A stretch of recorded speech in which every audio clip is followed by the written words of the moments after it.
And maybe for a few months, we've been engaging in this study of the centers, study of the functions, the intellectual center, the emotion center, moving center, instinctive center.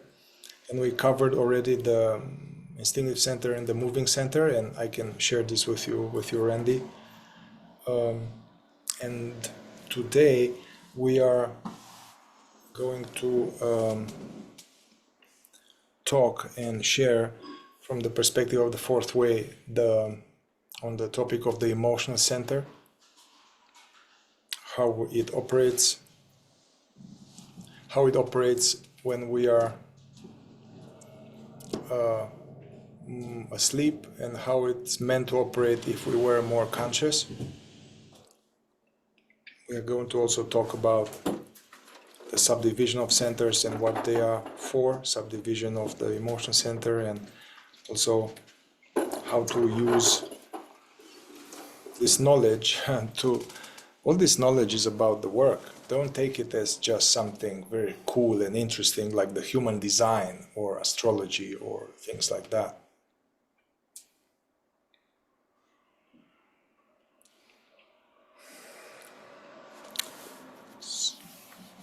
Would you like to share a little bit first, Peter?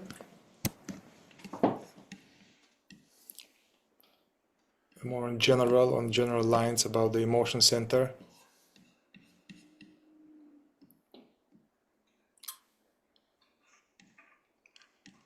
Let's see. I don't hear you. Yes, now it's unmuted. Thank you. I was saying yes, I will on the emotional center, and then I was saying welcome to Randy. Yes, the emotional center.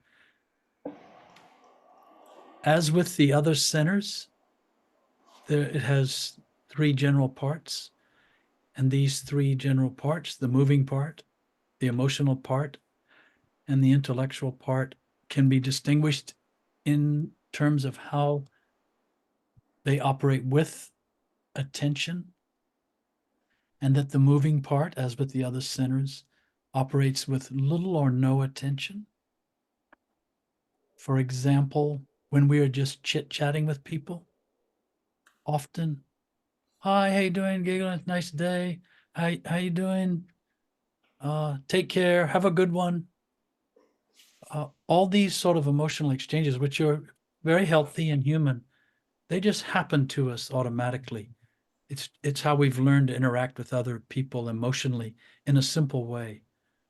And but it doesn't, there's not much attention, and we don't really mean what we say emotionally when we say, oh, it's nice to see you, hope you have a good day. It's not, there's no deep emotion there. And that's not, as I said, it's not bad, but that's just how this part of us operates. Whereas the emotional part is when we are more drawn or repelled by someone. We really are enjoy, we are really glad to see this person. Well, we really are not glad to see this other person. And there's a repulsion or attraction. And this part is more extreme. This is where language gets very extreme. Absolutely. Epic. It's epic. It's awesome. It's incredible. And then we start embellishing, and there's this lavish emotional embellishment in our language. And this is very common now in society. You see people using these exaggerated expressions with words. And this is more now the moving part of the emotional center, which we call the Jack of Hearts, corresponds to the cards, the deck of cards. Now it starts to move into the Queen of Hearts, the emotional part, when we get more reactive and more expressive. And sometimes our facial expression will really get animated. Hi, that was so awesome. And so on. And this is more the Queen. And the intellectual part of the emotional center is where we control our attention. And this is the part of us that appreciates beauty, has a discriminating capacity emotionally, where we set a different kind of emotional priority.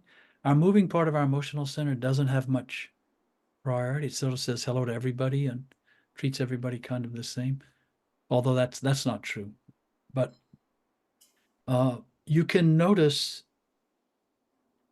when you try to notice beauty, for example, this is more the intellectual part of the emotional center. The King of Hearts is perceiving what we could call beauty. Our moving part of the emotional center doesn't really notice impressions very much. It's just on automatic most of the time. And it doesn't register and receive impressions in a meaningful way. That requires more attention. The emotional center is also because it operates the fastest of all the centers, becomes the main conduit for identification. Identification, it's most susceptible most quickly to when we start becoming identified. There becomes an emotional exuberance or an emotional intensity, an emotional volatility. Some people call this passion, interest, enthusiasm, zeal. And many times this is considered healthy when in fact it's identification manifesting through the emotional center. I'll stop there for now, Mihai, if that prompts anything for you.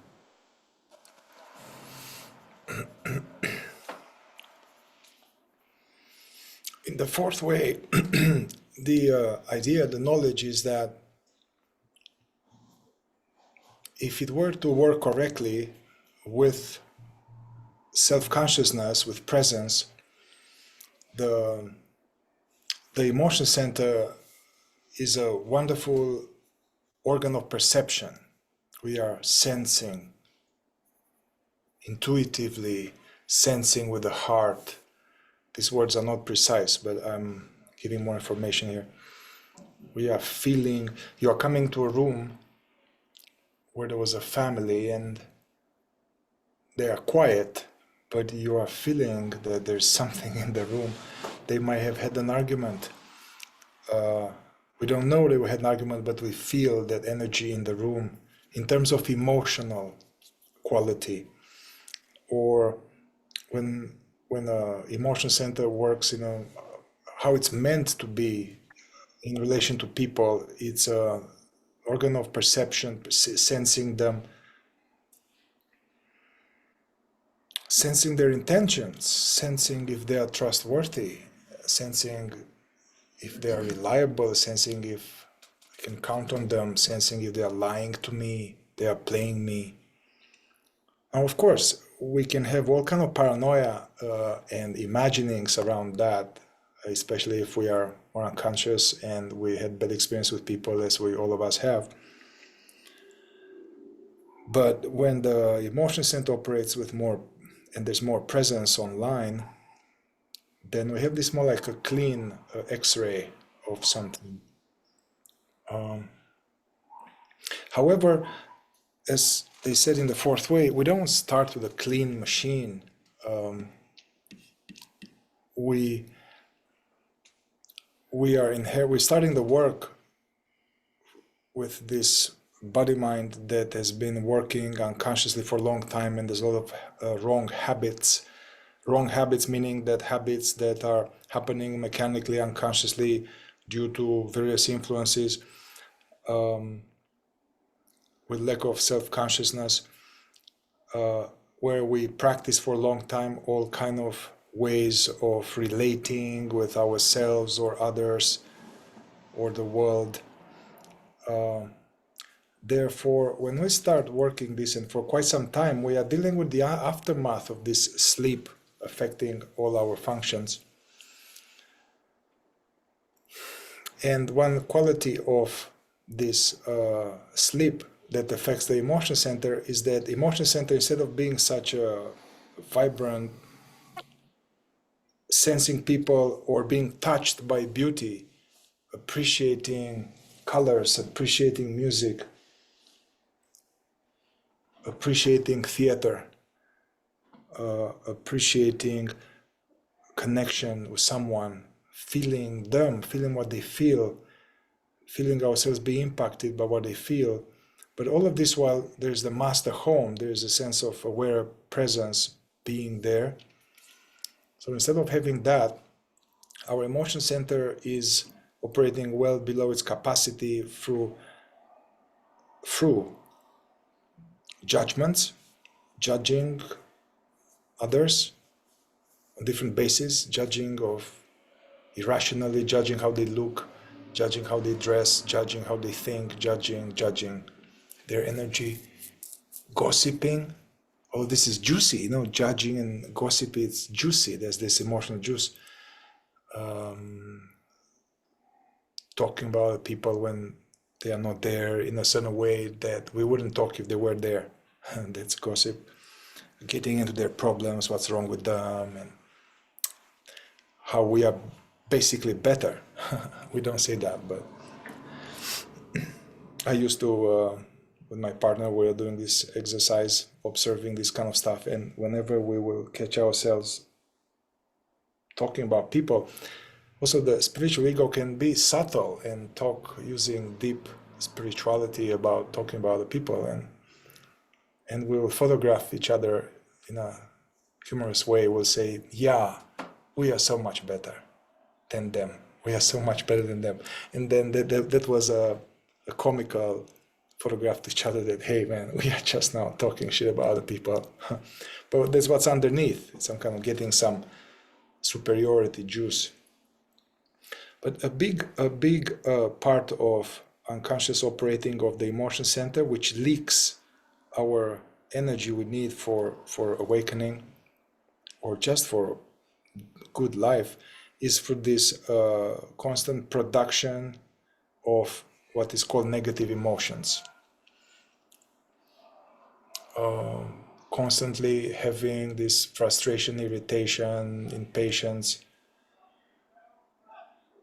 as well as about the weather, about how things should be, and it's not simply having an emotion.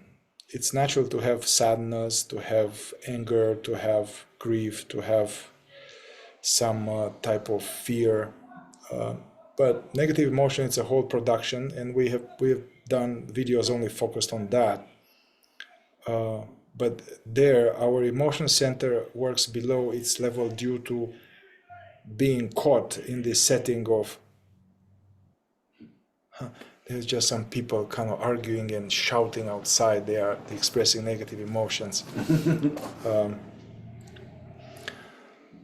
That's why an important work, an exercise, and even like it's more than an exercise. It's considered an obstacle in the fourth way. This non-expression of negative emotion, either externally or internally. However, this doesn't mean to suppress them. It means to simply close the gate of going out there, because usually happens fast, automatically, and there is identification, meaning that identification means that instead of I being this perceiving presence, it's I am this feeling. This upset is me. This anger is me. This impatience is me.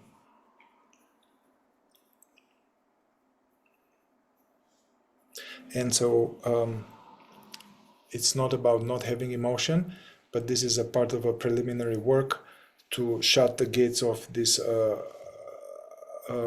expression in order to be more aware of what's going on, to really investigate, to bring more sense of aware presence to the actual feeling and sense what is driving that, what's the attitude behind that.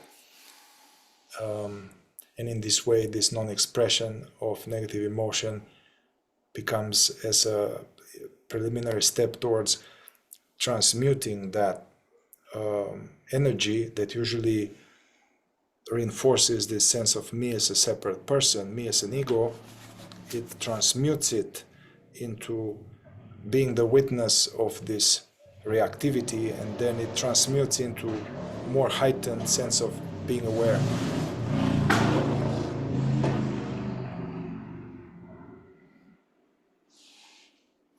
Also, negative emotions, the reason they get so much attention in the fourth way is that they are really the emotional center. They represent the emotional center spitting out impressions and perceptions of people. And it's a rejection, it's a negation, negative emotion, negate, deny, reject. And whereas the emotional center, as Mihai was saying in the beginning, it can be this organ for the digestion of perception.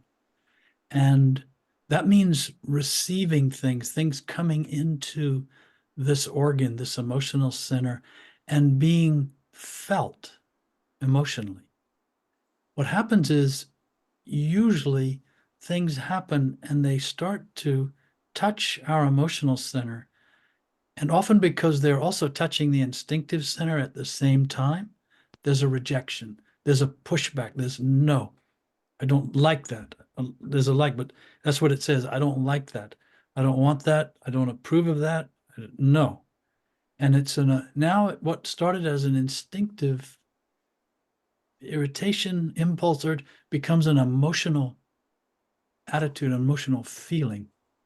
And it's a feeling of rejection, negation, denial, as opposed to simply absorbing what is happening, even if it's unpleasant. If someone is, the people across the street, for instance, they're expressing negative emotions, instead of saying, oh, why are they, instead just seeing that, perceiving that, and feeling that emotionally. And it's interesting to, once you learn about the centers, consider if you take away the instinctive center and you take away the intellectual center and you take away the moving center and you try to realize what this emotional center is, it's elusive. It's quite sensitive. It's quite delicate in its operation, and it's easily supplanted. It's easily displaced. It's easily corrupted by the other centers. And this is why this area of not expressing negative emotions is considered valuable, important, because we're trying to enable this emotional organ to operate in a pure way. And this also relates to the old monastic traditions of purification, trying to purify this what can be a very refined center in us. Very often, the other centers stop the emotional center from doing what it could be doing as far as perceiving and understanding things, because they get in the way and they start doing their little things instinctively. Intellectually, we have attitudes, points of view, programming we've learned from our culture and our family and our church and our upbringing, our school, our peers. We very quickly approve and disapprove of things, and they don't even have a chance to reach the deeper layer of our emotional perceptivity. One more thing I will say, we used to say this, and it can be very helpful. The moving part of the emotional center, the Jack of Hearts, wants to be liked. There's a natural, it just wants to be liked. It wants to get along with everyone. It wants everything to be okay emotionally. And it doesn't want friction. It doesn't want discomfort emotionally. It doesn't want disagreement. It wants everything to be good emotionally. Let's get along. Let's not. The emotional part of the emotional center wants to be understood. It wants other people to understand it. And it takes offense when they don't. And it also wants to be approved of by others. And now we're getting more extreme. This is where demands come in. We have demands of other people and how they ought to treat us. And the emotional center can become very demonstrative and very demanding. And that's the emotional part at work. And the intellectual part of the emotional center wants to understand. It's not concerned about being liked. That's not its priority. It's not concerned about being understood. and being approved of. It's deeply interested in understanding. And it's this part of the emotional center that is so vital, that is very vital to our interest in this work. Because it's the center, and the intellectual part is the center and the part of the center that can most intuit the value of awakening or enlightenment or awareness. You could say it vibrates at a frequency very similar to awareness itself when it's operating correctly. It's sort of, you can think of it almost as the strings on a cello. If you think of this King of Hearts being akin to the strings on a cello, and when you strike those strings, when they vibrate, the air around them vibrates. And you can think of awareness as that air. When this emotional center is plucked in the highest way and allowed to vibrate, you could say, awareness, it starts to resonate at the same frequency, with the same vibration of energy as awareness itself. And similarly, when the air around the strings starts to stir, the strings start to vibrate. This actually happens. And the same thing when we start to become more present, when awareness is more present, if the emotional center is attuned to this properly through all this work we do, it will start to activate. It will respond. It will be the first part of us to respond to presence.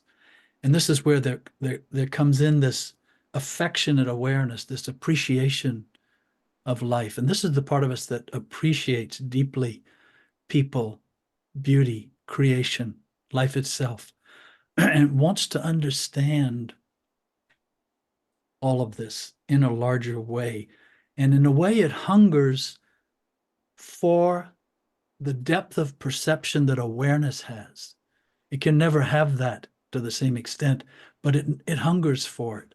And it often leads us back to the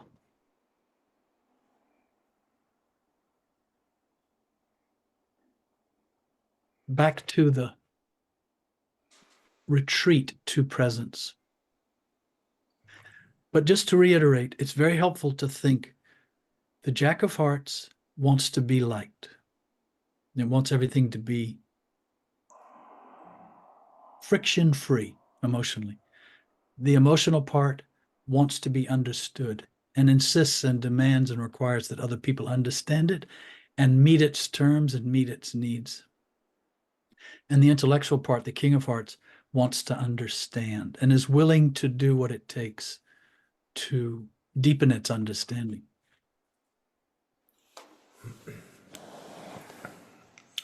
A little bit more here, moving part of the emotion center, the Jack of Hearts. Easy emotions, very automatic. You see a baby or furry creatures, little kittens, babies. Oh my God, he's so cute. Its emotion comes right away. This is Jack of Hearts. Oh. Oh. Yeah. All of this Hallmark industry, all of these cards, all of this quick humor in that way, pleasantry, gregariousness, sociable, easygoing. Hey, Mihai. Hey, bro. Hey, dude. How you doing, man? Yeah. And it's the right function in some way. It's a social lubricant, and it helps relax the instinctive center to know that we are safe. There's this emotional lubricant. It's fun. Fun. The Jack of Hearts is fun and it's nice. It's healthy. It's fun. It wants to have fun. Also, group emotions, matches, sports, as well as bars, in a bar and all of that. You see, people are emotional, but it's this operating, that level of the emotional center operating. A person that is centered with the center of gravity in the Jack of Hearts, they tend to be easygoing and pleasant, and people like them, and they can strike conversation easily, makes people feel comfortable. The Queen of Hearts, now, all of that can be more intense. Everything's more intense, more volatile, dramatic. There's a problem, now we have a problem. The Queen of Hearts in Lewis Carroll's Alice in Wonderland, the Queen of Hearts, if you remember, she would sometimes love someone, appreciate them, and then the next moment would be like, off with their head. Like, change their mind, totally go the opposite thing. Either you love it or you hate it. Emotions, even stuff like religion or a sense of ethics or justice, can be co-opted by the Queen of Hearts, and it becomes zealousness or righteousness, or have to kill for God or for the religion, and fervor. Becomes very personal. What is called in the Don Miguel Ruiz the taking things personally. The Queen of Hearts take things personally when we are operating unconsciously. And the King of Hearts, as a Queen of Hearts centered person, will tend to be more intense in an emotional way, more dramatic, could be highly enjoying people, can enjoy people, and then actually any emotion centered person will be enjoying people, they liking people, because the emotion center is about relations. Yeah, these emotions are not in a vacuum, they are it's a relational. The Queen of Hearts centered person will be more dramatic, more intense, more and it can get actually being very upset all the time, or all the time some drama is happening, what we call drama. That will be something connected with the emotional parts of the emotion center. And the King of Hearts, a person who is centered there, that's more like the more noble emotions. Although in sleep, all of this, none of them is better than the other. They are equally asleep. We are just describing here a different range that our emotion center has. We all have these things, and none of it is wrong. But more noble emotions, they are more about art, about beauty, about ethics, about what is right, about helping others, about so this would be the emotional. The King of Hearts centered person will be automatically more noble in their dealing with others, and interested in religion, theater, classical music. They have a more enhanced sense of aesthetics, appreciating aesthetics in every way. And they said in the fourth way that for the work, when we join the work, we come from the magnetic center, which is just a small part of us that is interested in the transcendental or in the truth or in the mystery. And for a magnetic center to be strong, and for this beginning to get deep, it's important this magnetic center to be connected or lodged into the intellectual part of the emotion center, in this noble heart. Because having valuation for higher knowledge, valuation for self-remembering, valuation for using life meaningfully. Because a magnetic center could be also located in the intellectual center, in the Queen of Diamonds, the emotional part of the intellectual center, where there's this kind of excitement about knowledge and being very curious and being very touched by this knowledge and this intellectual emotion. But the problem with that, although that is fine, and I am having intellectual emotions about this knowledge even now, but if our work comes just from that is that kind of thing that you buy a few books and then you go in the depth for a little bit and then you get bored and you switch to something else and then you get bored and switch to something else. That's why it's important to have this sense of valuation of the King of Hearts. Another thing you can see is that the Jack of Hearts, the moving part of the emotional center, will, in relation to other people, it will, if something happens emotionally that's difficult, the moving part of the emotional center will perhaps start to feel a little sorry for itself.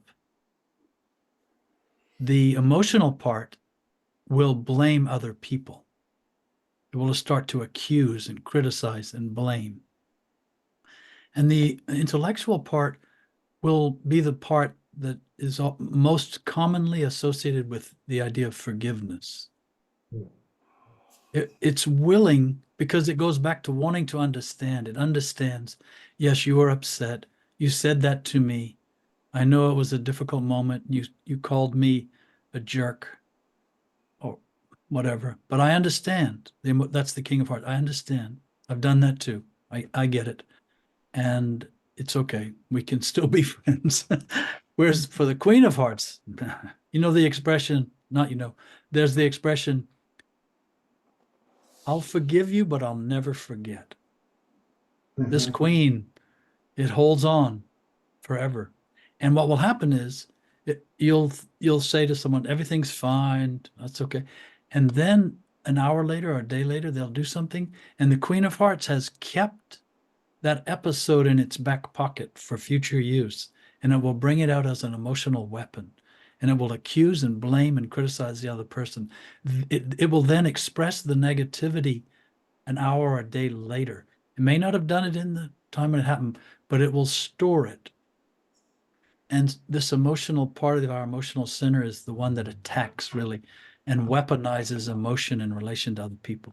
Jack of Hearts, the moving part, doesn't do that so much, as much, although it can be subtly critical and be judgmental, but it's not as volatile, as nasty as the same thing. You see the same thing with the instinctive center. The queen, the emotional part of the instinctive center, can be really nasty. And when someone's Queen of Clubs and Queen of Hearts together go after someone, it's very unpleasant. And they get their face and they they start accusing and I'm right and you're wrong and let's go. So now it's instinctive as well as emotional. And the emotional center is so quick, it will pick up on that and go along with it. And I bet you, many of you have had this experience. The Jack of Hearts is what used to take me to parties when I was in college, let's say. The Jack of Hearts, the moving part of the emotion, wanted to go to the parties. Everybody's going to the party, let's go. And then I would be there for half an hour or an hour, and it would be of no interest because the King of Hearts would take me home or take me on a walk because it wasn't. But nevertheless, there's that part. Think, oh, it's a people and it's a group, and then we go and it's not satisfying. Often we want more. We want more depth. We want more interest. We want more intimacy. We want more true friendship, true fondness, good discussion, deep talk, not just being silly and getting out of hand and going a little wild for the sake of comfort, for the sake of ease, and for the sake of fun. But it's right for the Jack of Hearts, for example, to want to have fun. It's fun to have fun.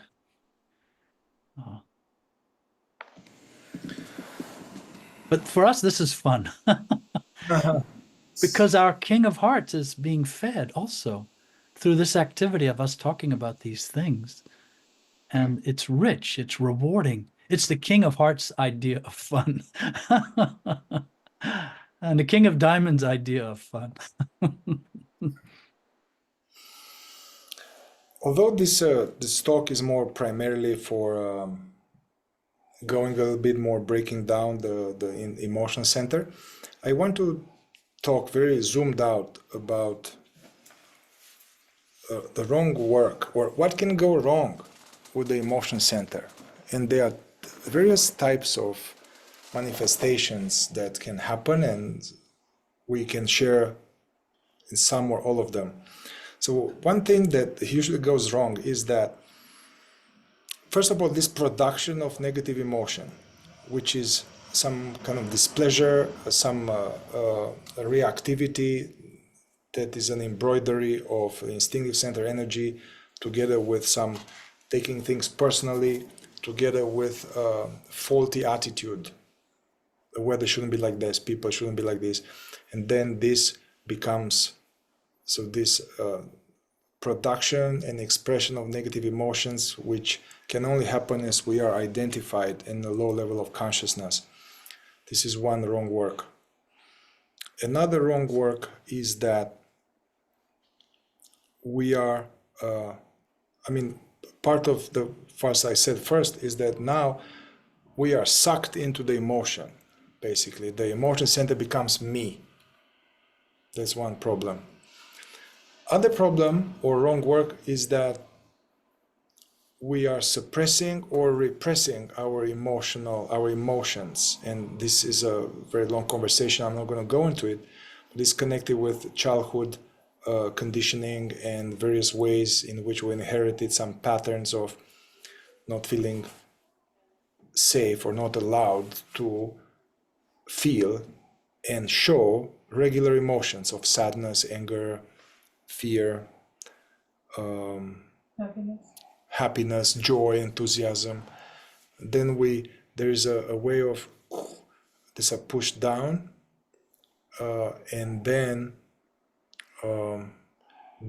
now we can form a whole sense of separate identity. The sense of my imaginary self is around that I have to be good, I shouldn't upset anybody, I can't be myself, I have to be perfect, I want to be liked, don't say no. This emotional repression creates this sense of identity in that way I just described. Part of the work is to become more conscious through self-observation, self-remembering, meditation, study of this knowledge, and then to tackle whatever we have. And probably most of us, we have a bunch of everything. We have this reactivity and identification with a state of feeling state, or we have some type of, we can't be ourselves because emotionally some aspect of ourselves is not allowed. Another aspect of wrong work is that this inner considering, or what will people think of me, how they think of me, trying to be appreciated, trying to avoid other people judging me. This is emotion center coloring, that again we are veiled, we are put down to sleep. Another aspect of wrong work, or part of the state of it's more than the wrong work of the emotion center, it's the state of consciousness where there is we are afraid of our emotions. We are afraid to feel anger, or we are afraid to feel something, to feel there's some state, unpleasant state, some existential something. There's some emotion, and there is this fear of that thing. Therefore, that manifests as resistance. Resistance, not allowing that, which in itself is going to generate a lot of other patterns of not being ourselves, or soothing into substances or activities, so it creates addiction. I think we can stop here with our presentation and open it for questions. I would like to add one thing, Mihai, which is another distinction that came to me, is that the jack of hearts in us, the moving part of the emotional center, is, in terms of emotion, can be gullible. We're susceptible emotionally to other people, and we can be easily gullible and preyed upon emotionally, because this jack of hearts, it doesn't require a lot of tension. It's simple, more simple emotion, and it is it doesn't have discrimination. It lacks discrimination, and this is why it will enjoy everyone and not at first. So everybody's okay, everybody's fine. And the Queen of Hearts is the part of us that is suspicious of others, mistrustful, wary, can be paranoid. And this, you see, it's more extreme now. And because this organ in us is very perceptive, it can become perceptive in an extreme negative way. Suspicious. What did they think? Why did they say that? Why are they looking at me that way? Oh, this is where the world of conspiracy theories gets a lot of juice from this part of us, the Queen of Hearts. And the intellectual part is more where you might say would exude confidence, not braggadocious, I'm confident I can do anything, but an emotional, confident strength of being. When the King of Hearts in us is strong, mature, strengthened, it is akin to sort of a column of confidence in us, in the four sinners.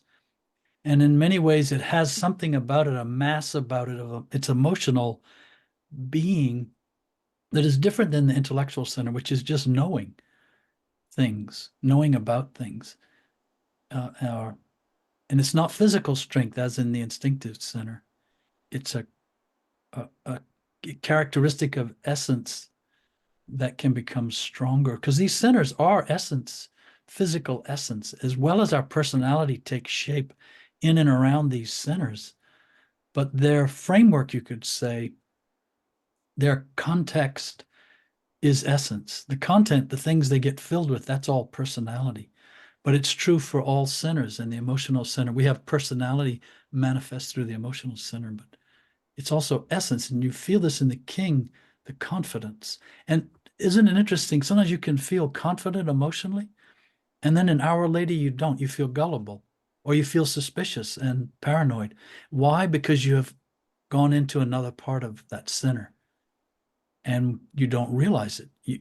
But there you are. You are now, that part of that center is at the forefront, operating, manifesting most of the eyes, and we can in the morning feel confident, in the middle of the day feel gullible, and in the evening feel suspicious and paranoid, because we're fluctuating all the time, moving through. And this is just one center.